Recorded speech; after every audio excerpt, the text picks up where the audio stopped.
கிறிஸ்துவில் பிரியமானவர்களே, ஆண்டவர் இப்படிப்பட்ட ஒரு கிருபையை தந்து நாம் ஒவ்வொரு முறையும் சந்தித்து நாம் கர்த்தருடைய வார்த்தைகளை தியானிக்க ஆண்டவர் உதவி செய்து வருகிறார். ஆண்டவருக்கு மகிமை செலுத்துவோம், ஆண்டவரை உயர்த்துவோம். இது ஒரு கடைசி காலம். நீங்களும் நானும் கர்த்தரை தொழுது கொண்டு கர்த்தருக்கேற்ற பலிகளாய், கர்த்தருக்கேற்ற பிரியமுள்ள பிள்ளைகளாய் வாழும்படி கர்த்தர் நம்மை அழைக்கிறார். வேதத்தில் ஒரு மிக முக்கியமான வசனம் சொல்லப்பட்டிருக்கிறது. பிலிப்பியர் 2ஆம் அதிகாரம் 15ஆம் வசனம் நான் உங்களுக்கு வாசிக்கிறேன், நீங்கள் கவனமாய் கேளுங்கள். பிலிப்பியர் 2:15 கோணலும் மாறுபாடுமான சந்ததியின் நடுவில் குற்றமற்றவர்களும் கபடற்றவர்களும் தேவனுடைய மாசற்ற பிள்ளைகளும் இருக்கும்படிக்கு என்று சொல்லப்பட்டிருக்கிறது. எவ்வளோ அழகா சொல்லப்பட்டிருக்கிறது பாருங்கள். கோணலும் மாறுபாடுமான சந்ததியின் நடுவில் நீங்களும் நானும் குற்றமற்றவர்களாய், கபடற்றவர்களாய், மாசற்றவர்களாய் வாழும்படி கர்த்தர் நம்மை அழைக்கிறார். அல்லேலூயா. நாம் இந்த வாழ்கின்ற உலகம் மிகவும் பொல்லாங்கனதாக இருக்கிறதை நாம் பார்க்கிறோம், மிகவும் கேடு நிறைந்ததாக இருக்கிறதை நம்ம பார்க்கிறோம். நாம் சிறப்பாய் வாழ்வதை சகிக்க முடியாத ஒரு உலகமாக இருக்கிறது. நம்முடைய மேன்மையை தாங்கிக் கொள்ள முடியாத பொறாமையான மனிதர்கள் ஏராளமாய் எழும்புகிறதை பார்க்கிறோம். உங்களுடைய உயர்வை ஏற்றுக்கொள்ள முடியாத பல மனிதர்கள் இருக்கிறதை பார்க்கிறோம். காரணம் இதற்கு என்ன தெரியுமா? கடைசி காலம். அன்பு தணிந்து கொண்டே இருக்கிறத பார்க்கிறோம். எத்தனையோ ஆண்டு காலமாக கணவன் மனைவியாய் நேசித்து குடும்பமாய் வாழ்ந்த அநேகர் கூட சில சமயங்களில் 20 வருடங்கள் கழித்த பின்பு கூட இந்த மனைவி வேண்டாம், இந்த கணவன் வேண்டாம் என்று சொல்லி பிரிந்து போகின்ற ஒரு காலத்தில் இருக்கிறோம். பொறுமையாய் நீங்கள் கவனத்தோடு கர்த்தருடைய சமூகத்தில் இந்த வார்த்தைகளை கேட்கும்படி நான் அழைக்கிறேன். அல்லேலூயா. நாம் இந்த உலகத்திலே அன்புள்ள மக்களாக இருக்க வேண்டும். ஆண்டவரை பின்பற்றுகிறவர்கள், ஆண்டவரை ஏற்றுக்கொண்டவர்களுடைய ரட்சிப்பின் நிச்சயத்தை பெற்றுக்கொண்ட நீங்களும் நானும் அன்பு செலுத்துவதிலே மிகவும் கவனமுள்ளவர்களாக இருக்க வேண்டும். இது ஒரு கடைசி காலமாக இருக்கபடினால் அநேக மக்களை ஏமாற்றுவதற்கு பிசாசு தந்திரமாய் வேலை செய்கிறான். அன்பை செலுத்துவது போல இரக்க குணமுள்ள மனிதர்களை சந்தித்து அவர்களிடத்தில் இருக்கிற எல்லா பொருட்களையும் பொன்னையும் அபகரித்து செல்லுகிறதை பார்க்கிறோம். நம் கவனமாக இருக்க வேண்டும், எல்லாவற்றிலையும் ஞானமுள்ளவர்களாக இருக்க வேண்டும். ஆண்டவர் அப்படி நம்மை அழைக்கிறார். பிரியமானவர்களை, கோணலும் மாறுபாடுமான சந்ததிக்குள்ளாக வாழ்கின்றபடியினால் நாம் கபடற்றவர்களாய், தேவனுக்கு ஏற்றவர்களாய் நாம் வாழும்படி ஆண்டவர் நம்மை அழைக்கிறார். அல்லேலூயா. 1 யோவான் 4ஆம் அதிகாரம் 7-8 வசனம் என்ன சொல்லுகிறது? அன்பில்லாதவன் தேவனை அறியான் என்று சொல்லப்பட்டிருக்கிறது. அப்படி என்றால் அன்பில்லாதவன் ஆண்டவரை அறிந்து கொள்ளவே இல்லை, ஆண்டவருடைய சாயல் அவனுக்குள்ளாக இல்லை என்பதை பார்க்கிறோம். பிரியமானவர்களே, தேவனுடைய சிந்தை நமக்குள்ளாக உண்டாயிருக்க வேண்டும்.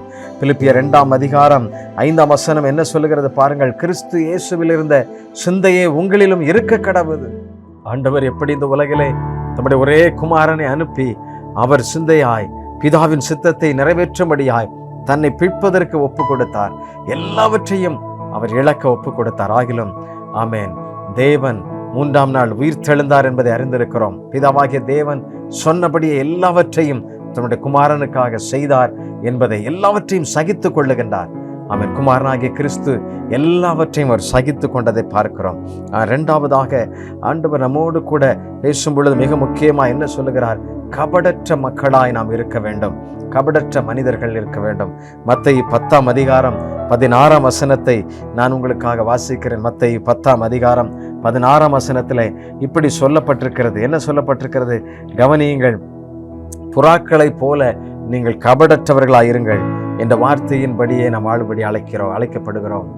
புறாக்களை போல கபடற்றவர்களாய். ஒரு புறாவை எடுத்து பார்ப்பீர்கள் என்றால் பல நேரங்களிலே மனிதர்களோடு நெருங்கி பழகுகிறது. அதற்கு சூதுவாது தெரியாது. கபடற்ற ஒரு உத்தம புறாவை போல இருக்கிறது என பார்க்கிறோம். எனக்கு அன்பானவர்களே, நீங்கள் தேவனுடைய சிந்தையாயிருந்து தேவனுக்கேற்ற மனிதர்களாக இருக்க வேண்டும். ஆண்டவர் அவருடைய சித்தத்தை விரும்புகின்ற பிள்ளைகளை அவர் அறிந்திருக்கின்றார். ஆடுகளை ஓநாய்களுக்குள்ளே அனுப்புகிறது போல இதோ நான் உங்களை அனுப்புகிறேன். ஆகையால் சர்ப்பங்களைப் போல வினாவுள்ளவர்களும் புறாக்களைப் போல கபடற்றவர்களுமாய் இருங்கள் என்று சொல்லுகிறார். அல்லேலூயா. சர்ப்பங்களைப் போல வினாவுள்ளவர்களும் புறாக்களைப் போல கபடற்றவர்களுமாயிருங்கள்.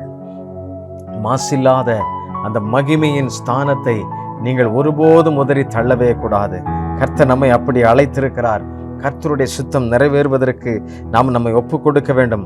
பிரியமானவர்களே, இந்த உலகத்திலே எத்தனையோ மனிதர்கள் சூதோடு கூட மாய்மாலத்தோடு தந்திரத்தோடு அநேகர் பல்வேறு விதங்களில் வாழ்கிறதை நாம் அறிகிறோம். ஆண்டவர் இந்த நேரத்தில் நமக்கு சொல்லுகிற காரியங்கள், இப்படிப்பட்ட குணங்கள் நமக்குள்ளாக இருக்கக்கூடாது. ஆமேன். இப்படிப்பட்ட குணாதிசயங்கள் நம்முடைய வாழ்க்கையில் இருக்கவே கூடாது. கபடற்ற மனிதர்களாய், உத்தம மனிதர்களாய் வாழும்படி கர்த்தர் நம்மை அழைக்கிறார். ஆம், தேவனுடைய சித்தத்தை செய்கின்ற மனிதர்கள் அப்படிப்பட்டவர்களாக இருக்க வேண்டும். அல்லேலூயா. கர்த்தர் நமக்கு உதவி செய்வாராக. எல்லாரும் ஒரு நிமிடம் கண்களை மூடி, ஆண்டவரே, நீர் விரும்புகின்ற அந்த பரிசுத்தம் என்னிலே உண்டாகட்டும் அப்பா. இந்த உலகத்திலே நீர் வாழும் பொழுது எப்படி மனதுருக்கமாய் நீர் இருந்தீரோ, ஆமேன், அப்படிப்பட்ட ஆண்டவரே அந்த கபடி இல்லாத மாசு இல்லாத மனிதனாய் நான் வாழ்வதற்கு என்னை ஒப்பு கொடுக்கிறேன் அப்பா. என்னை அர்ப்பணிக்கிறேன் ஆண்டவரே. ஆமேன்.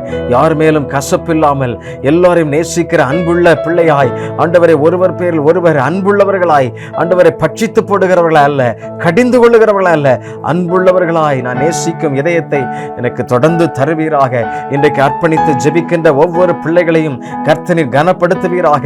அவருடைய குடும்ப வாழ்க்கையிலே ஆண்டவர் வருகின்ற நெருக்கங்கள், நெருடல்கள் எல்லாவற்றையும் கர்த்தர் மாற்றுவீராகப்பா. அவருடைய குடும்பத்திற்குள்ள ஒரு தெய்வீக சமாதானம் உண்டாகட்டும். அவருடைய குடும்பத்தினோட சூழ்நிலை மாறட்டும் ஆண்டவரே.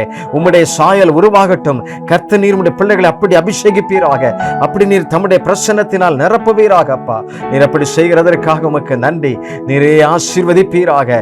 தெய்வீக கிருபை சூழ்ந்து கொள்ளட்டும். உண்மையாய் தம்மை நோக்கி கூப்பிடுகிற ஒவ்வொரு பிள்ளைகளையும் நீர் அப்படி சமாதானத்தோடு நடத்துகிறதற்காய் நன்றி. கோடா கோடி ஸ்தோத்திரம். இயேசுவின் நாமத்திலே ஜெபிக்கிறோம். ஜெபங்கள் நல்ல பிதாவே. ஆமென். ஆமென். Thank you. God bless you all.